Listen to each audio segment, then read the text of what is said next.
"Sir, I can make your daughter walk again." That's what the barefoot boy said, right there on the sidewalk, with cracked lips, a quiet stare, and duct tape holding his boot together like a secret. It was the kind of morning that didn't just sting your fingers, it stung your soul. In downtown Knoxwood, Tennessee, the air hung heavy with gray, the wind slicing through scarves like needles. People rushed in and out of the East Mercy Children's Pavilion, clutching paper coffee cups and bad news. Nobody lingered. Nobody made eye contact. Nobody noticed the boy.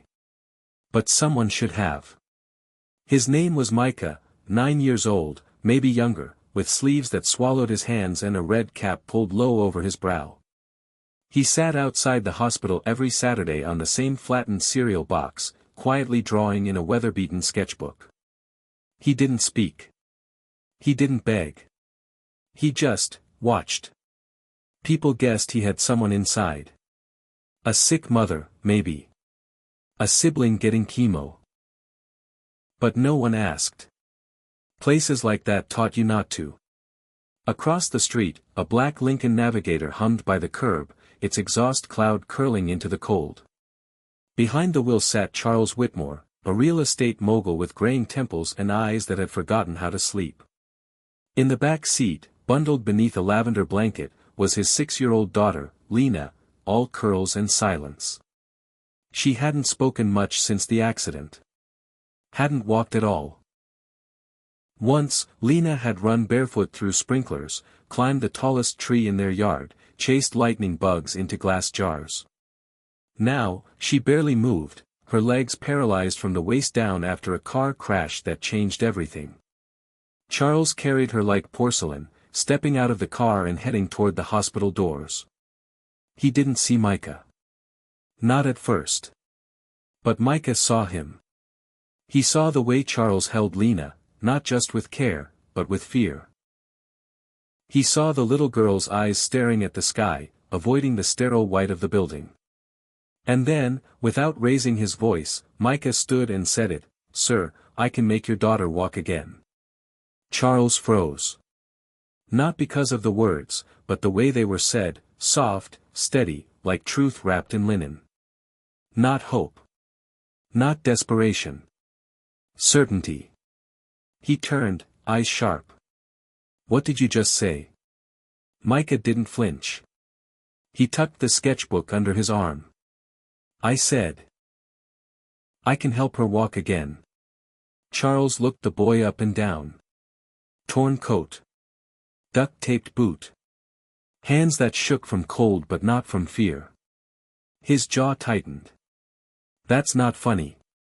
"I wasn't joking," Micah replied, his voice as calm as water.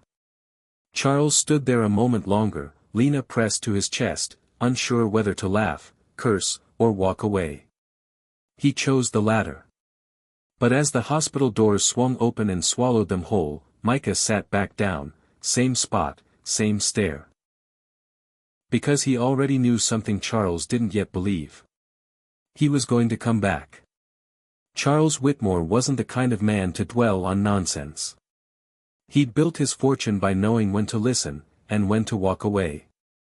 And yet, that night, as Lena lay asleep in her room wrapped in moonlight and silence, Charles found himself pacing his home office, unable to focus on the contracts spread out before him. Numbers, charts, projections, none of them made sense anymore. Because floating above all of it, like smoke he couldn't wave away, were 7 words. "Sir, I can make your daughter walk again." The boy, Micah. No last name. No explanation. Just a whisper in the cold that had lodged itself in Charles's chest like a splinter. He told himself it was ridiculous. That it was just a child's fantasy. But the way the boy said it, not like he was guessing, or hoping, but like he knew, that was the part Charles couldn't shake.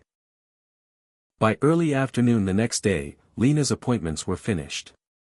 Same doctors. Same expressions. Same long sighs masked as encouragement. "It's going to take time. Progress will be slow. We'll manage expectations." Charles had heard it all. smiled when he was supposed to, nodded at each chart. But inside, he felt hollow. Like a man watching the tide take his daughter further and further out, and all he had were words for oars. They stepped out of the hospital just as the sun broke through the clouds. The cold still clung to the air, but there was something else now, an itch beneath the skin, a whisper of unfinished business. And then he saw him. Micah. Same box. Same sketchbook. Same watchful eyes. Charles nearly kept walking. Nearly. But something made him stop. Maybe the weight of Lena in his arms. Maybe the silence she hadn't broken in months. Or maybe, the echo of something that sounded a lot like hope. He walked straight over. You again, he muttered, barely hiding his irritation. Micah stood slowly, calm as ever. Charles lowered Lena gently into her wheelchair. Why would you say something like that? His voice was tight. You think this is a game? Micah's head shook slowly. No, sir. You don't even know her, Charles snapped. You don't know what she's been through. What we've been through. I don't have to, Micah said softly. To help. Charles stared at him. You're a 9-year-old sitting outside a hospital with duct tape on your shoes. What could you possibly know about helping anyone? Micah looked down. His fingers gently traced the edge of his notebook. My mama used to help people walk again, he said. She was a physical therapist. She taught me things. Said the body remembers, even when the mind forgets. Charles folded his arms. So what, you watched her do a few stretches and now you think you're a doctor? Micah's eyes lifted, clear and unshaken. She helped a man walk after 5 years in a chair. No machines. Just her hands. Her time. Her faith. Something in the boy's voice made Charles pause. Not the words. The conviction. And then he noticed something else. A nurse walking past gave Micah a small wave. A janitor from the hospital nodded in his direction. They all knew him. I'm not giving you money, Charles said abruptly. I didn't ask for money. Then what do you want? Micah stepped forward and said the most outrageous thing of all. Just 1 hour. Let me show you. Charles looked at Lena. Her head rested on the side of her wheelchair. Her eyes were half closed, but she was listening. Watching. Waiting. He sighed, pinched the bridge of his nose, and muttered, I should walk away right now. Micah didn't move.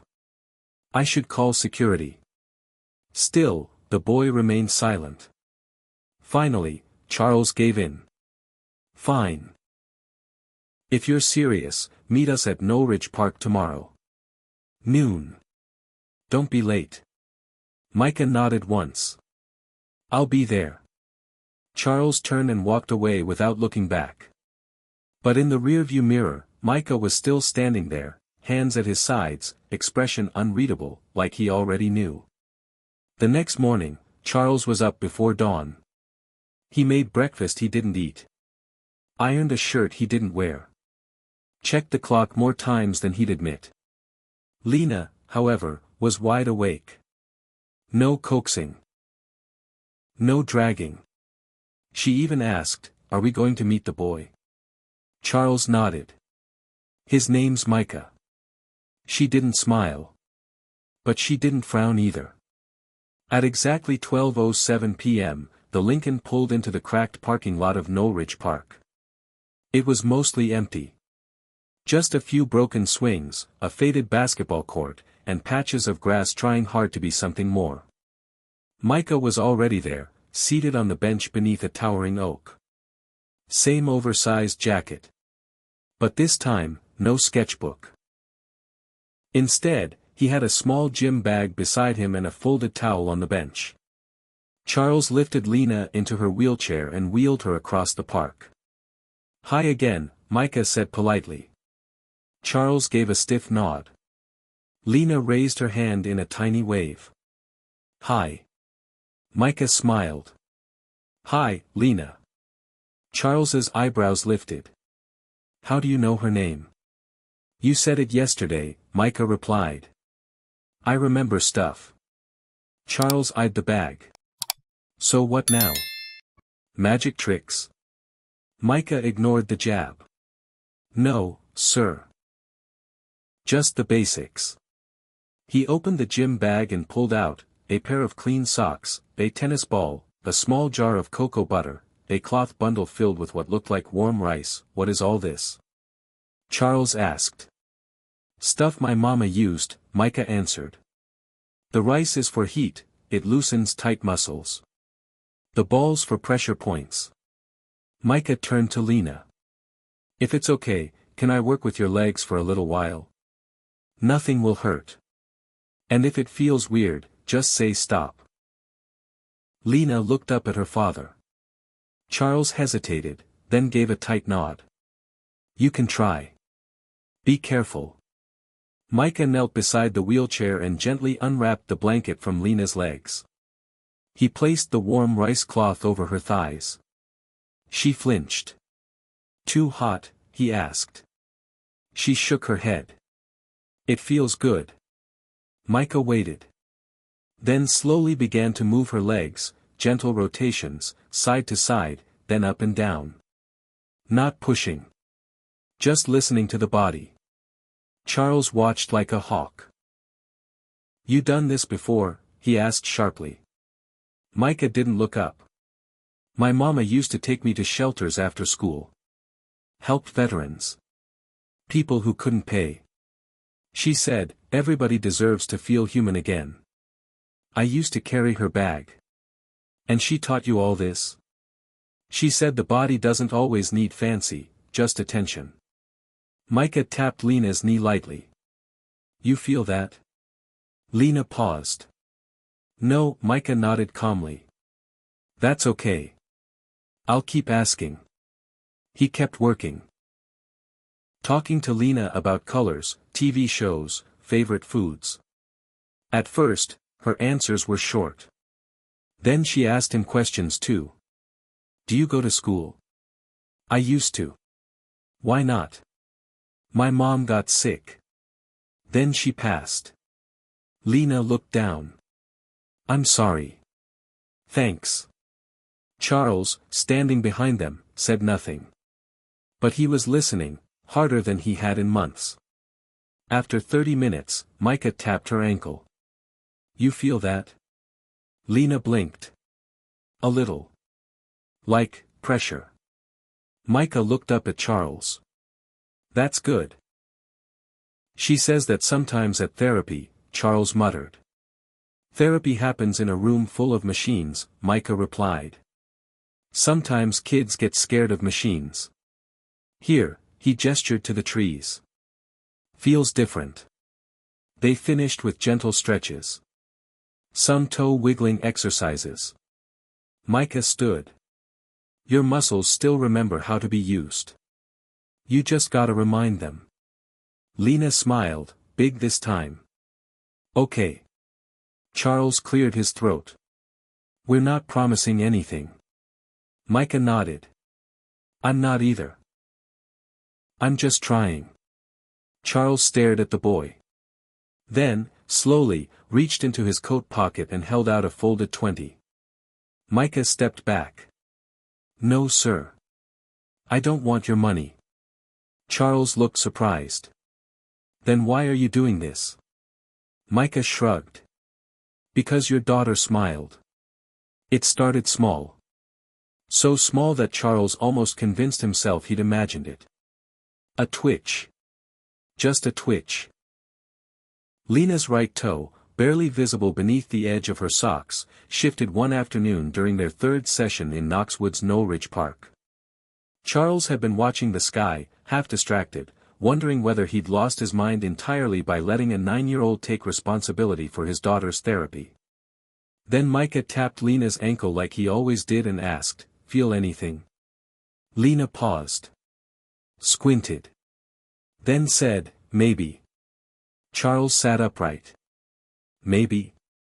I think. I felt something. That was all it took. It wasn't a declaration.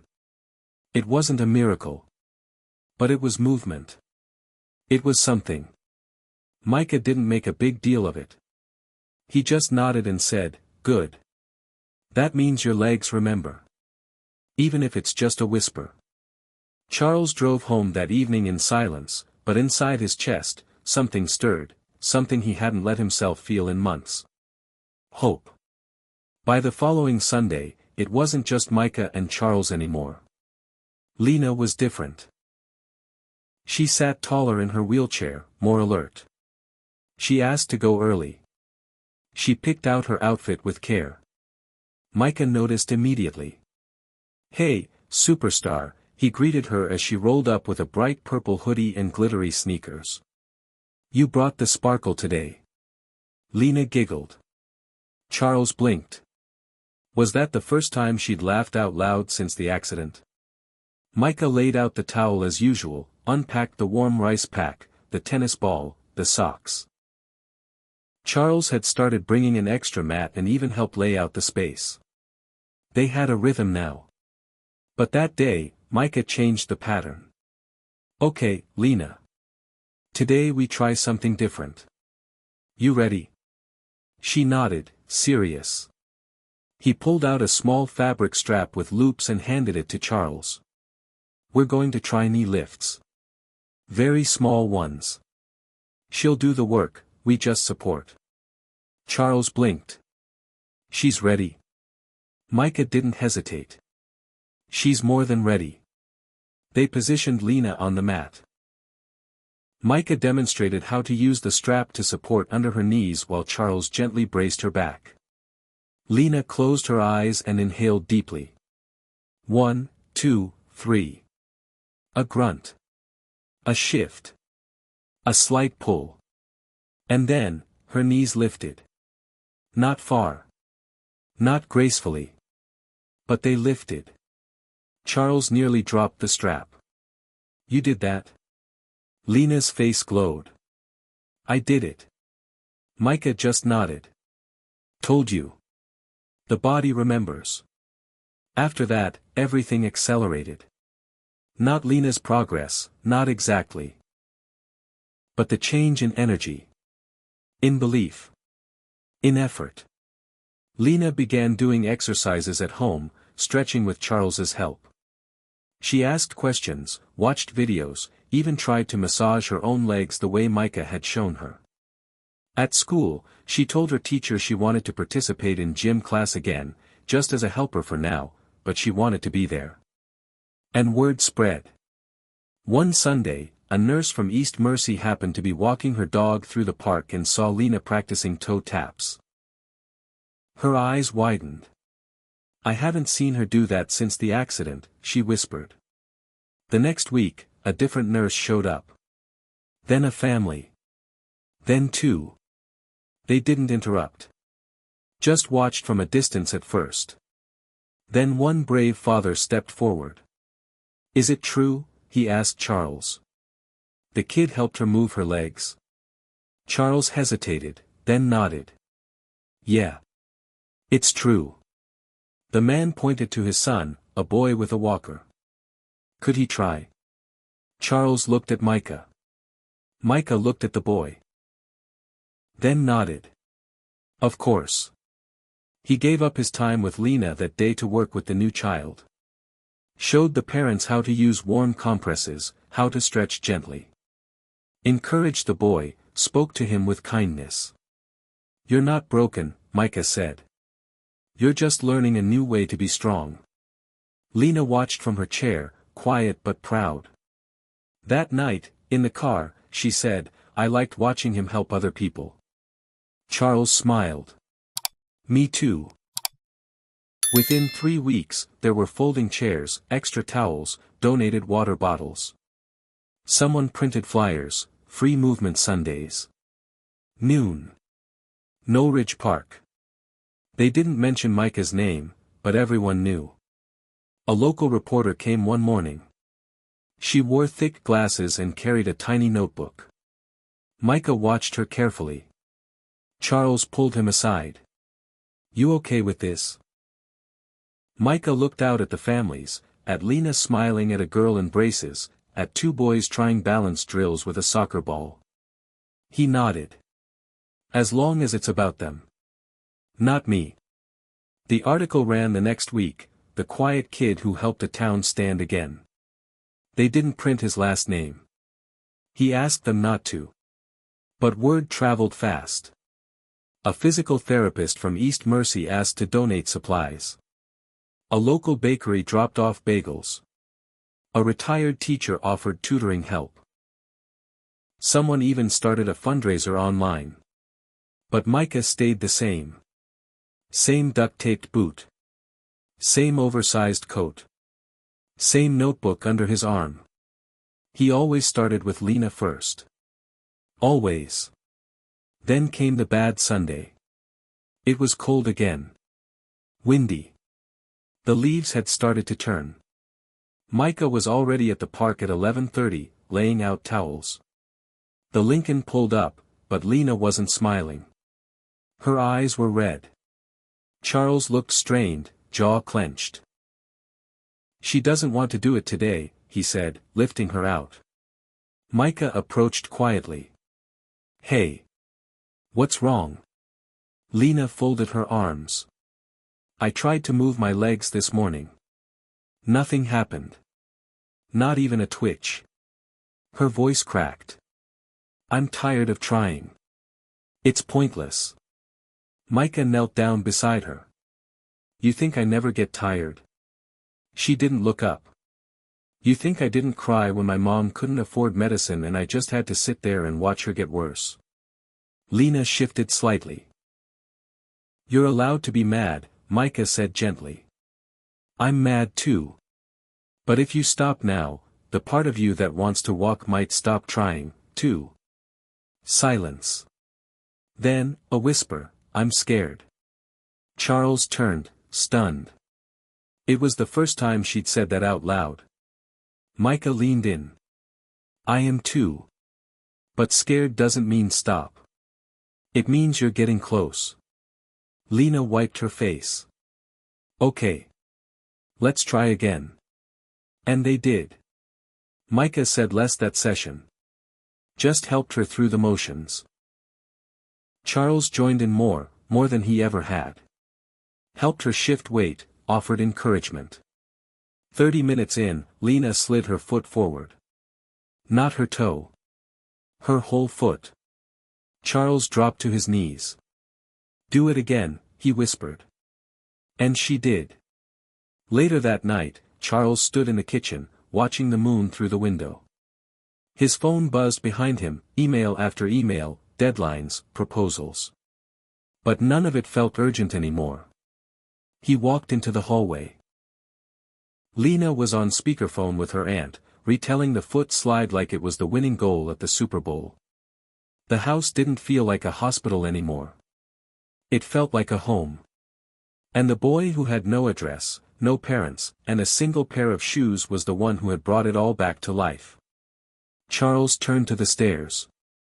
Tomorrow, they'd go again. And this time, they'd bring extra towels. Because this wasn't just about Lena anymore. This was bigger than them all. This was the beginning of something real. It had been 8 Sundays. 8 Sundays of rice packs and pressure points. Of hesitant smiles and whispered victories. 8 Sundays where Lena learned to trust her body again, and where Charles learned to trust something even harder, other people. And every Sunday, Micah was there. Rain or shine. Tired or not. With his duct-taped boot, frayed backpack, and that ever-present towel folded beneath his arm like a soldier reporting for duty. By now, the park felt more like a gathering place than a playground. Kids who used to watch from their strollers now practiced toe taps on picnic benches. Parents brought coffee, blankets, and hope. Hope. That word had grown roots in Knowledge Park. And Micah, he was the gardener. Charles had started arriving earlier each week. He brought fold-out chairs, bottles of water, even a second mat for Micah, who always pretended not to notice, but sat on it anyway. And Lena? Lena had started counting down to Sundays like they were Christmas mornings. "I want to try something new," she said one evening after dinner, legs draped over a pillow while Charles massaged behind her knees the way Micah taught him. "New?" Charles asked. She looked up with fire in her eyes. "I want to stand." He didn't respond right away. Didn't want to crush her. But she wasn't asking for permission. She was declaring war. He nodded slowly. "Then we'll tell Micah." The 9th Sunday was warmer. The leaves shimmered gold. And the air carried that kind of hush that made people speak in reverent tones, like they knew something sacred might happen. Families had already gathered by the time the Whitmore SUV rolled up. Kids with walkers. Teenagers recovering from strokes. Adults with aging knees and trembling hands. All waiting. Micah was already there. Towel unfolded. Supplies in place. His jacket was zipped high, but he still shivered. He looked up as Lena rolled across the grass. "You look ready," he said. "I am," she replied. Charles wheeled her to the center of the mat. Micah knelt beside her. "Same as always. We help you stand. You do the rest." Charles moved behind her, slipping his hands gently under her arms. Micah cradled her knees, steady and soft. "Okay," he whispered. "On 3. Lena closed her eyes. 1, 2, 3. Charles lifted. Micah steadied. And Lena stood. Her legs shook. Her hands trembled. But her feet planted on the earth like roots learning how to grip. She opened her eyes. "I'm standing," she whispered. Gasps echoed from the nearby benches. A mother covered her mouth. A boy in a back brace dropped his juice box. Charles froze, eyes wide. "You're doing it," he said, voice cracking. "You're really doing it." Lena looked at Micah. "You said I would." Micah grinned, mist in his eyes. "I said we'd try." She took one step. Then another. And then. Because she was 6, and brave, and had forgotten how to be afraid, she took a third step all on her own. Then collapsed into her father's arms. He caught her mid-fall, laughing and crying all at once. "You did it," he whispered. Lena looked over his shoulder. "We did it." Nobody left the park that afternoon. People stayed. Talked. Hugged. Some prayed. Micah sat on the bench beneath the oak tree, watching it all. Quiet, as always. But when Charles walked over and offered him a bottle of water, Micah accepted it with a small, almost invisible smile. "You know, you changed everything," Charles said. Micah didn't answer right away. Just stared at the bottle in his hands. "I did," he said softly. Back at the Whitmore house, Lena wouldn't stop telling the story. She called her aunt, her cousins, even left a voicemail on her old kindergarten teacher's phone. "She says I walked like a baby deer," she giggled. Charles just leaned on the wall and watched. For the first time since the accident, the house didn't feel like a recovery ward. It felt like a home. Micah moved in 2 days later. He didn't bring much. Just a backpack, a rolled-up blanket, and a plastic bag holding his sketchbook. Charles opened the door in sweatpants and a coffee mug in hand. "Right on time," he said. Lena shouted from the hallway, "Micah." He smiled. "Hey, superstar." Charles led him to the guest room. It wasn't much, just a bed, a lamp, a clean set of sheets, but it was more than Micah had known in years. He didn't say much. But he never missed a morning stretch with Lena. And the house changed. Slowly. Organically. You could hear it in the little things, the scrape of spoons, the thump of a dropped book, the laughter that filled breakfast. It was like Lena's movement had started a current that none of them knew how to stop. One night, Charles stood at the kitchen sink, drying a dish. He glanced over his shoulder. Micah sat at the table, sketching. "You ever think about going back to school?" Charles asked casually. Micah looked up. Tilted his head. "Sometimes. You're smart. You could go far." Micah shrugged. "I want to help people walk again. Like my mama did." Charles turned fully, dish towel in hand. "Then let's figure out how to get you there." Micah smiled. "Okay." They didn't say much more that night. They didn't have to. The next Sunday, 5 new families showed up. The Sunday after that, 11. A local pastor brought chairs. A diner dropped off breakfast sandwiches.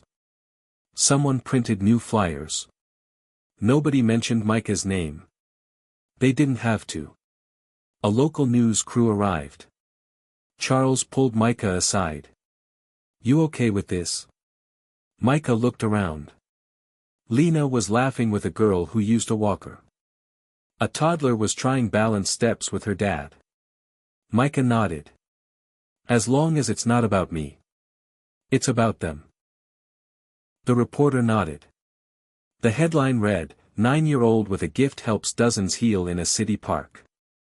They never used his last name. But people found him anyway. A doctor offered to mentor him. A nonprofit wanted to buy equipment. A retired educator offered free tutoring. But Micah? He kept showing up with the same duct-taped boot and oversized jacket. Same towel. Same rice pack. Same focus on Lena. 9 Sundays. That's how long it had taken for a girl to learn to stand. For a man to learn to feel. For a park to become a sanctuary. And for a boy with nothing to become the heartbeat of something much, much bigger. Title: The Boy Who Remembered Healing Part 5, The Weight of the Wind. By the 10th Sunday, the wind had changed. Not just in the air, but in the rhythm of things. The people who once passed Knowledge Park without a second glance now slowed their cars to peek through fences. Parents showed up with notebooks, not just questions. Some brought therapists. Others brought friends. The movement had become something undeniable.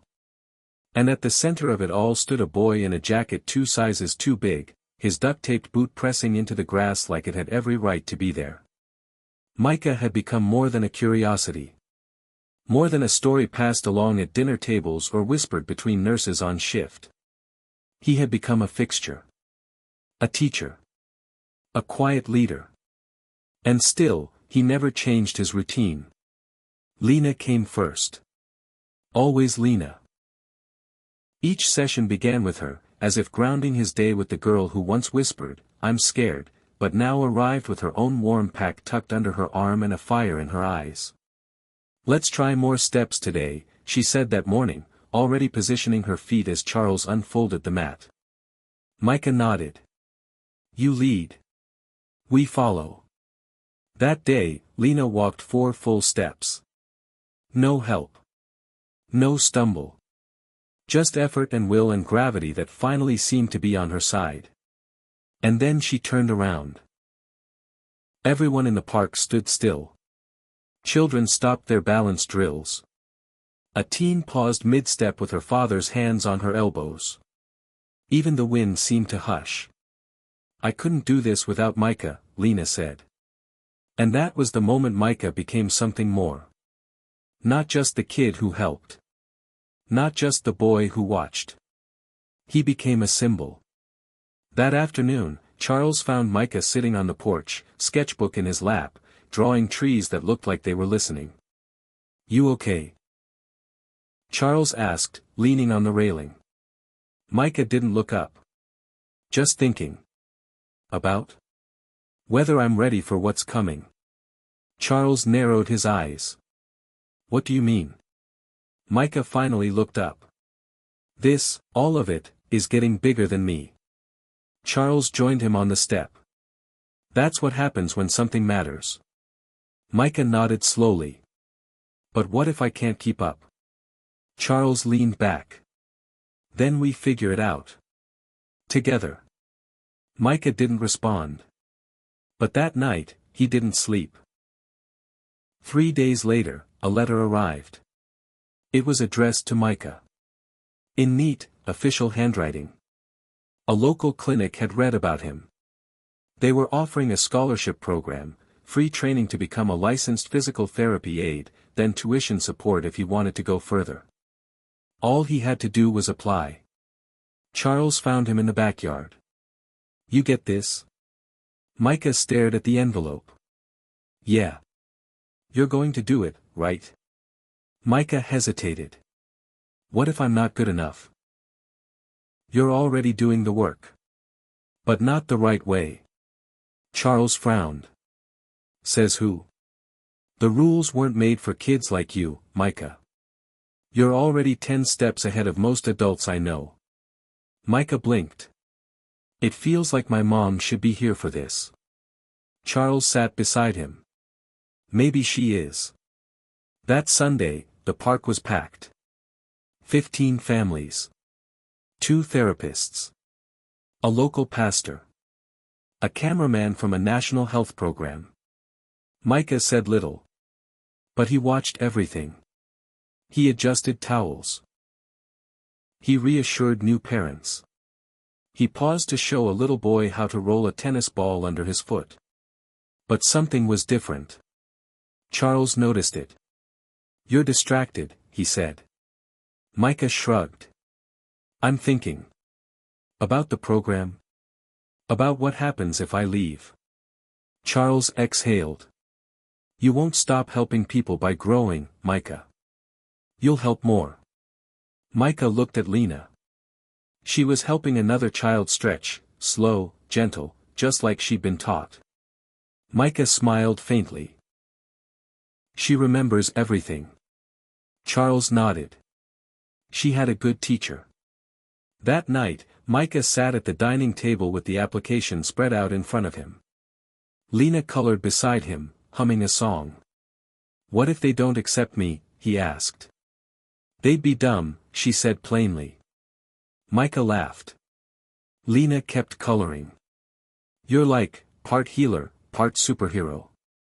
He raised an eyebrow. That right? Yep. All you need is a cape. Micah smiled. I think I'll stick with my jacket. A week later, the acceptance letter came. Charles handed it to Micah over breakfast. You did it. Micah unfolded the paper slowly.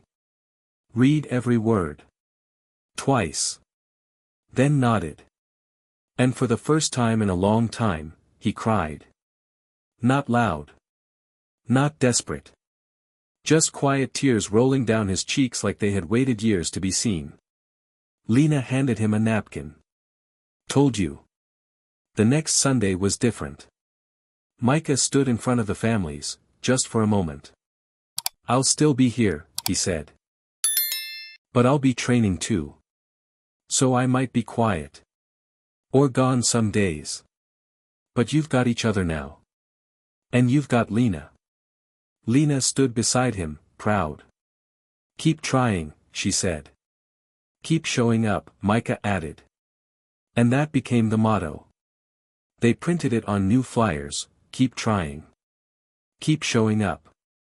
Some Sundays, Micah was gone. But the sessions never stopped. Charles stepped up. So did a few parents. Lena began teaching stretches to newer kids. The park had learned to run on its own heartbeat. And Micah, he kept learning. Studying.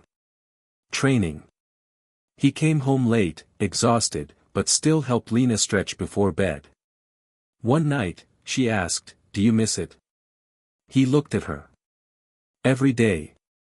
But it's still yours. Micah nodded. And it was. Not the park. Not the sessions. Not even the story. But the movement. The quiet revolution started by a boy who just wanted people to remember what it felt like to stand. That never left him. Not for 1 second. And it never would. Title: The Boy Who Remembered Healing Part 6, The Legacy of Quiet Hands. By the 12th Sunday, Norridge Park no longer whispered. It pulsed. What began as a quiet patch of grass had become a sanctuary of resilience. The wind carried laughter. The trees bore witness to new beginnings. And at the center of it all, Micah, once a shadow on a hospital sidewalk, had become a name spoken with reverence. The movement was now a rhythm. Sessions continued, even on the days Micah wasn't there. His absence didn't leave a void, it left instructions. Fold the towel first. Warm the rice. Ask, don't push. Encourage with stillness. The families knew what to do. Because Micah had shown them how. Charles stood at the edge of the park one Sunday afternoon, arms crossed, watching Lena guide a new child through a stretch. She was so sure now. Confident in a way that made Charles's chest ache. Not from sadness, but from a pride that felt like wind filling his lungs. Behind him, a man approached. Trim suit. Clipboard. Warm smile.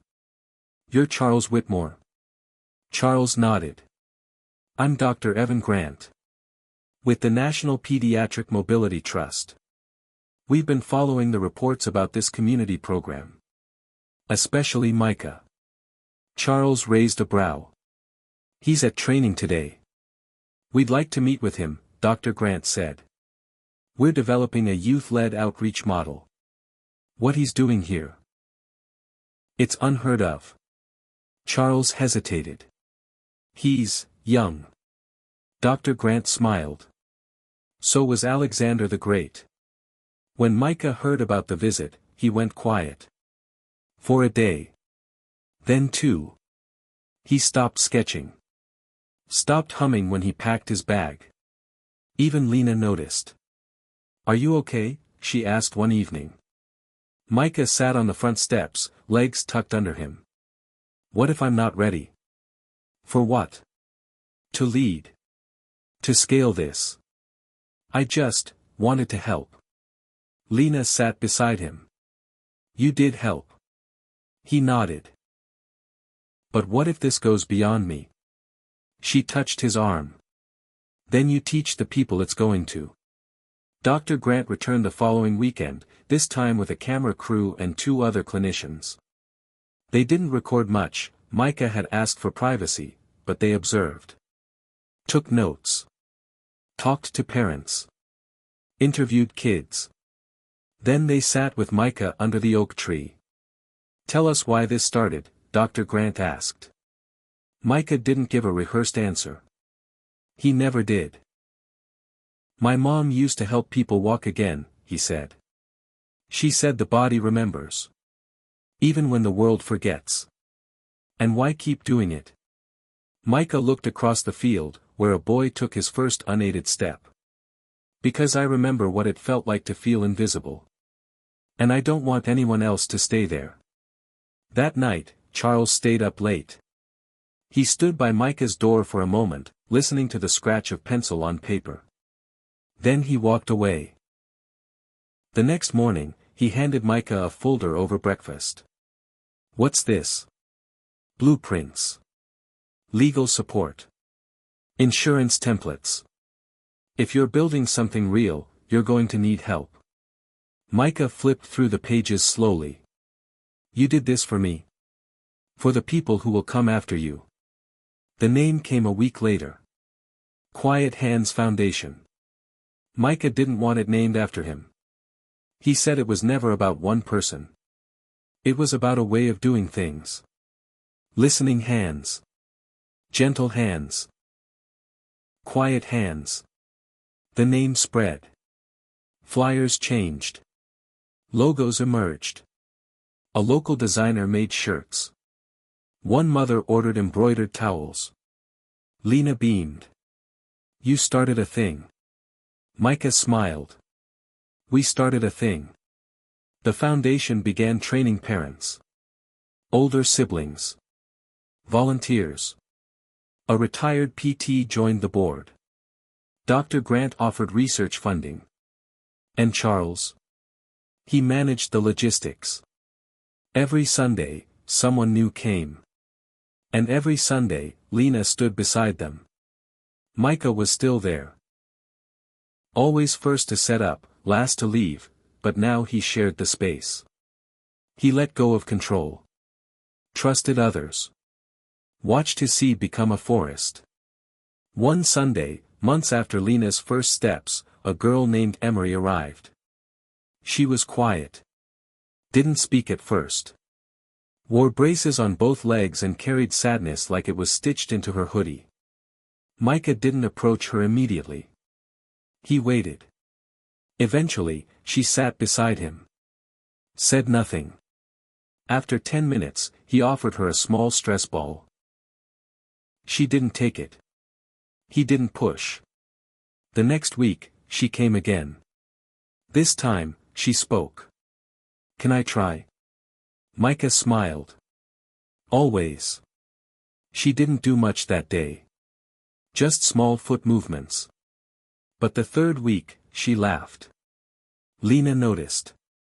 That's how it starts, she told her.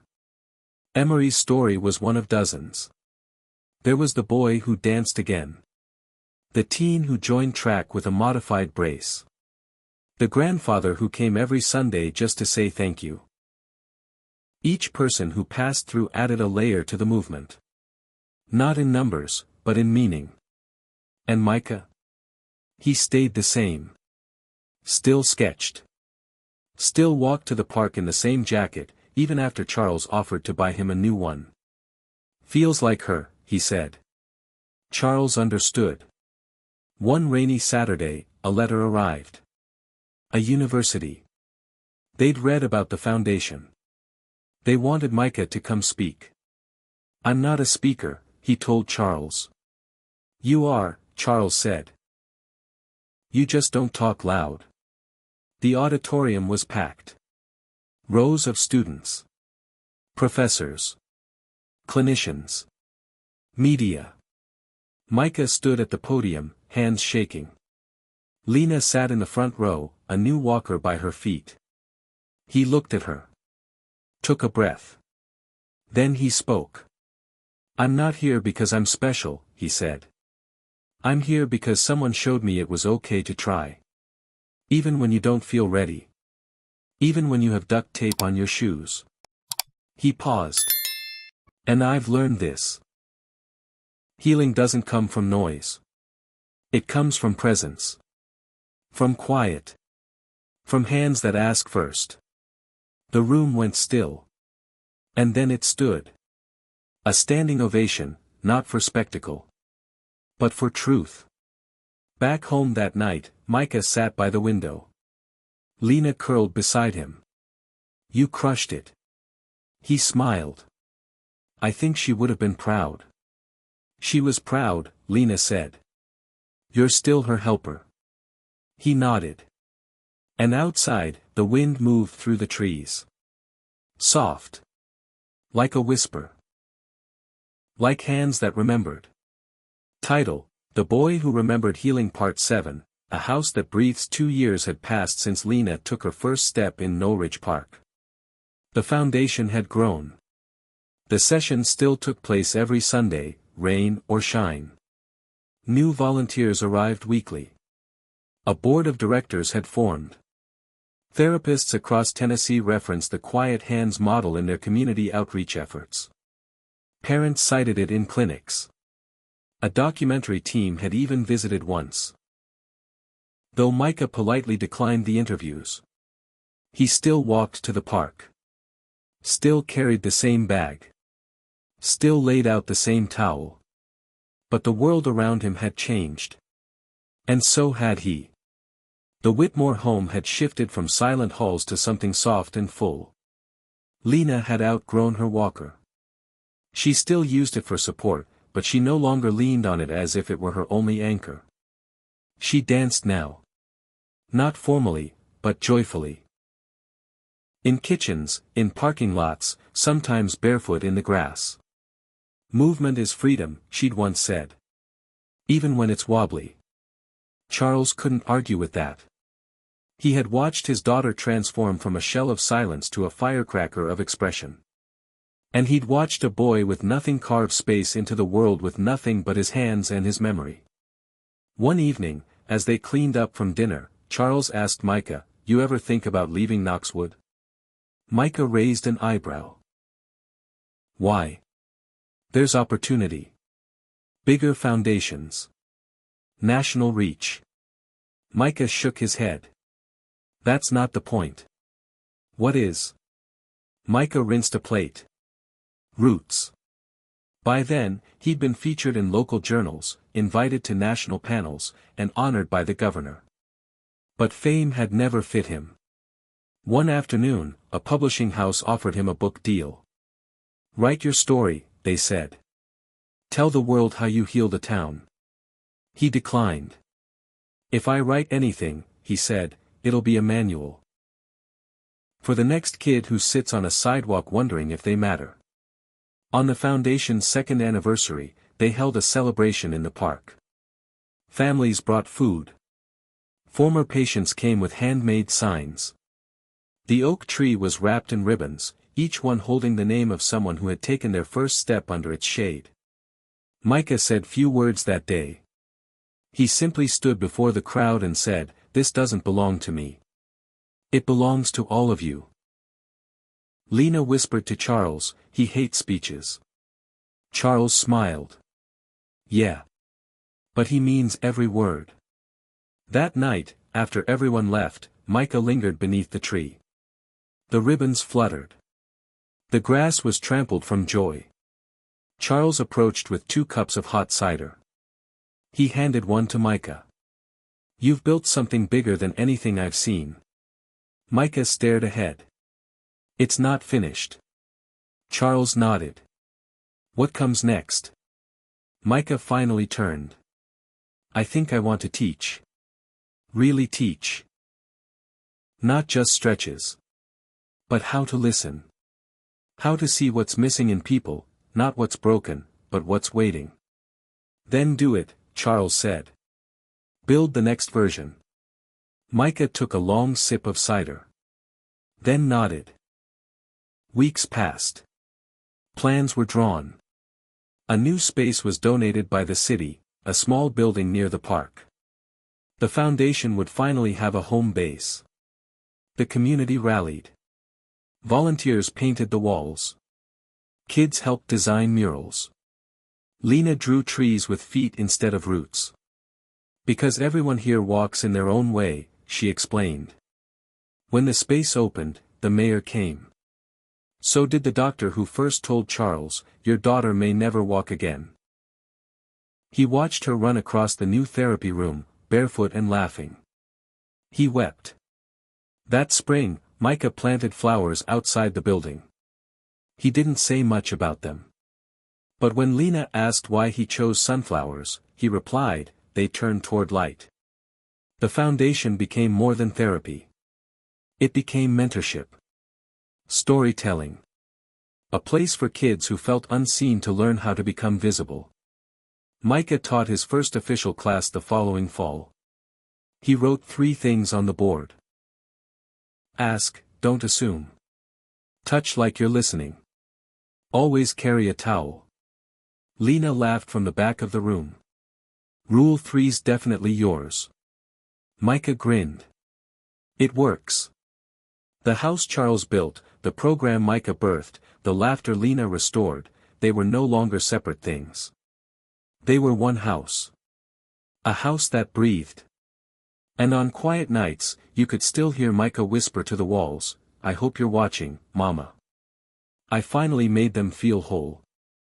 Title: The Boy Who Remembered Healing Part 8, The Steps That Echo. It began with a letter. Micah found it tucked in the mailbox one crisp autumn morning, its envelope plain, but the handwriting careful. It was from a boy named Adrian. He was 12. And he had read about the Quiet Hands Foundation in a borrowed library magazine. He couldn't walk. He couldn't even sit up without help. But he wrote, "When I read about you, I thought, maybe I'm not broken. Maybe I'm just waiting to be remembered too." Micah read the letter twice. Then again. Then he sat down to write back. That small exchange sparked something new. Micah asked Charles if they could expand their reach. Build an outreach program. Send out letters. Resource kits. Personal messages. Not to hospitals, but to kids who'd given up. Kids who were tired of waiting. Charles agreed immediately. They called it the Echo Project. Because sometimes all a person needed was to hear themselves in someone else's hope. They began with 20 letters. Handwritten. Personal. With small sketches Micah had drawn. Each one carried a message. You are not forgotten. You're more than your diagnosis. You matter. Every envelope carried a towel. Not big. Just a folded square, marked with a simple logo, a hand outlined in thread. By the end of the year, 200 had been sent. The responses poured in.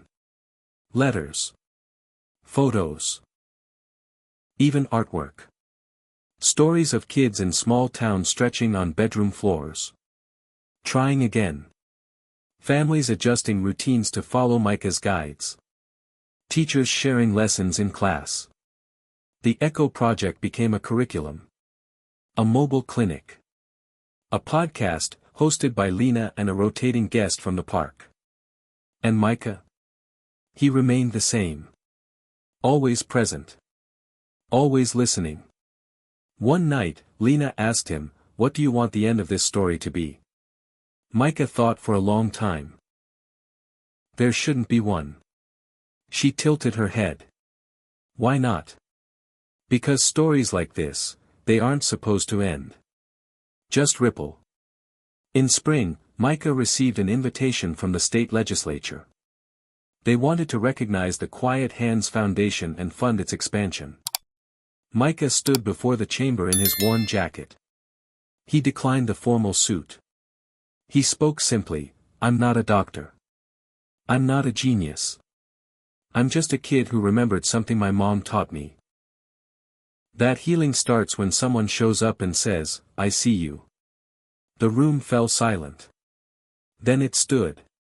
That summer, the foundation opened a second location. Micah traveled for the first time, anxious, unsure. But he carried the original towel. The same duct-taped boot, now bronzed, was mounted on the wall inside the entrance. He smiled. "Guess I finally retired it." Lena laughed. Barely. Years passed. The boy who began with a cardboard box outside a hospital became a symbol. Quietly, gently. Not loud like a hero. But steady like a sunrise. And on the anniversary of the park's first session, dozens gathered under the oak tree. Lena now stood tall beside Micah, with braces only on rainy days. Charles had more gray hair, but also more light in his face. They took a photo. Not posed. Just present. Micah looked up at the tree. Ribbons still hung there. More had been added. Some faded. Some new. But all of them mattered. Micah placed a hand against the trunk. Still standing, he whispered. Lena joined him. So are we. And if you walk through Knoxwood Park now, if you happen to stop by on a Sunday, you'll find music, laughter, and the sound of feet learning to remember. And somewhere, just at the edge of the field, you might hear a quiet voice. Not loud. But full of life. Saying, "Let's try again. One more step." Sometimes, the loudest change begins in silence. The boy who remembered healing reminds us that you don't need credentials, wealth, or a perfect life to make a lasting difference. You just need to show up, and keep showing up. Micah, a boy with nothing but a duct-taped boot and a memory of love, didn't start a movement with noise, he started it with presence. His journey teaches us that healing, whether physical or emotional, isn't always about grand gestures. It's about consistency, gentleness, and the power of noticing someone others have forgotten. In a world that's always rushing, this story urges us to slow down and listen, not just to others, but to ourselves. For seniors, this is a reminder that legacy isn't built in headlines, it's built in handshakes, in kind words, in the courage to keep going. For adults, it's a call to remember that impact doesn't require perfection, it requires intention. Whether you're helping a child learn to walk or simply writing a letter to say, "I see you," every act of quiet care echoes further than we realize. Life isn't a sprint toward greatness, it's a series of tiny, sacred steps, each one a chance to ripple outward. So if you've ever wondered whether your small kindness matters, let this story answer for you, it does. Always. As Micah whispered at the end, let's try again. One more step. And maybe that's the only lesson we ever really need. Don't give up, and don't let others give up either. Because the steps we take, even the wobbly ones, can build something the world desperately needs. Backhand index pointing right. If this message touched your heart, please like this video, subscribe to the channel, and ring the bell icon so you never miss another story like this. Your support helps us keep sharing stories that move, heal, and remind us what truly matters. Thank you for being here.